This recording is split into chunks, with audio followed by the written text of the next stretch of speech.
सेवा सदन lifeline super speciality hospital, जागतिक दर्जाच्या सुविधा आता तुमच्या खिशाला परवडतील अशा। सांगली मिरज रोड, मिरज। सांगलीची अशी वादग्रस्त आणि बंडखोरीची जागा आम्हाला नको। काँग्रेसने उद्यापर्यंत तिढा सोडवावा, आमची फडफड करू नये, अन्यथा एकाकी लढू। खासदार राजू शेट्टींनी इशारा दिलाय। सांगलीची अशी वादग्रस्त आणि बंडखोर जागा आम्हाला देऊ नका। काँग्रेसने आमची फडफड करू नये, उद्यापर्यंत तिढा सोडवावा, अन्यथा आम्ही एकाकी लढू असा इशारा खासदार राजू शेट्टी यांनी दिलाय। ते सांगलीमध्ये प्रसार माध्यमांशी बोलत होते। आम्ही शिर्डी, वर्धा आणि सांगलीची जागा मागितली होती, पण सांगलीची दिली, पण आम्हाला सांगलीची जागा द्यायची असेल तर सगळं वाद संपवून द्यावी, अन्यथा शिर्डी किंवा वर्धा द्यावी, पण अशी वादग्रस्त आणि बंडखोर जागा आम्हाला देऊ नका। काँग्रेसला उद्यापर्यंत तिढा सोडवावा, अन्यथा आम्ही एकाकी लढू असा इशारा खासदार राजू शेट्टी यांनी दिलाय। स्वाभिमानी लाचार नाही, जर आम्ही या कळपात असावे असे काँग्रेसला वाटत असेल तर तिढा सोडवावा। मला कटुता वाढवायची नाही, इतर राजकारण्यांबरोबर आम्ही नाही। सांगली लोकसभा मतदारसंघ जर का भारतीय जनता पक्षाच्या विरोधामध्ये लढण्यासाठी स्वाभिमानी शेतकरी संघटनेला दिलेला असेल तर काँग्रेस पक्षाने तसं स्पष्ट सांगावं आणि मग त्या संदर्भामध्ये आज जे काही तक्रारीचा किंवा बंडखोरीची चर्चा चालू आहे तो काँग्रेस पक्षाचा अंतर्गत प्रश्न आहेत, तो मिटवावा।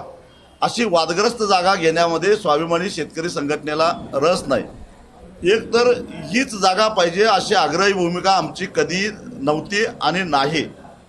आमचा आग्रह हक्क पहिल्यांदा बुलढाण्याला होता, वर्धाला होता, शिर्डीला होता आणि त्यानंतर सांगली होती। परंतु आज वर्ध्याचं अर्ज भरण्याची मुदत संपली, त्यामुळे वर्धा बाद झालेली आहे। बुलढाणा राष्ट्रवादीच्या कोट्यात असल्यामुळे ती बदलून घ्यायची असेल तर तो प्रश्न काँग्रेसचा आहे आणि शिर्डी अजून शिल्लक आहे। अशा परिस्थितीमध्ये निर्णय काही न घेता आज चित्र असं रंगवलं जातंय की स्वाभिमानी शेतकरी संघटनेमुळं वसंतदादा यांच्या घरावर आणि ही हक्काची दादा यांची जी जागा आहे ती स्वाभिमानी शेतकरी संघटना हिरावून घ्यायला लागली, अशा प्रकारचं चित्र रंगवलं जातंय। हे चुकीचं आहे। वास्तविक पाहता स्वाभिमानी शेतकरी संघटना स्वर्गीय वसंतदादा यांचा आदर करते, कारण वसंतदादा यांनी शेतकऱ्यांच्यासाठी दिलेलं योगदान आणि त्यांचं कार्य याचा आम्ही आदर करतो आणि त्यामुळं गेली 10-12 वर्ष झालं वसंतदादा यांचं घराणं आणि त्यांचे कार्यकर्ते आणि स्वाभिमानी एका परिवारासारखं राहिले। स्थानिक स्वराज्य संस्थांमध्ये आम्ही दोघं एकत्रितच वेगवेगळ्या निवडणुका लढवल्या। असं असताना विनाकारण कटुता येणं बरोबर नाही। त्याचबरोबर या जागेवर प्रतीक पाटील किंवा विशाल पाटील यांचा आग्रह आहे का हे मी आधीच विचारून घेतलेलं होतं। त्यावेळी त्या दोघांनी फारसा रस दाखवलेला नव्हता आणि मग ही जागा जर स्वाभिमानीला मिळाली तर आपली तयारी पाहिजे म्हणून एक चांगला स्वच्छ चरित्रेचा उमेदवार आम्ही तयार केलेला होता। परंतु या उलट्या सुलट्या येणाऱ्या बातम्यामुळं आमच्याकडे असणारा या उमेदवारानं निवडणूक लढवायला नकार दिलेला आहे। म्हणजे ही जी कटुता राजकारणामध्ये हे बरोबर नाही आणि म्हणून काँग्रेस पक्षानं एकदा आता ठरवावं, जी जागा आम्हाला द्यायची आहे ती निर्धोक करून द्यावी। अशा प्रकारची वादग्रस्त जागा घेण्यामध्ये आम्हाला रस नाही।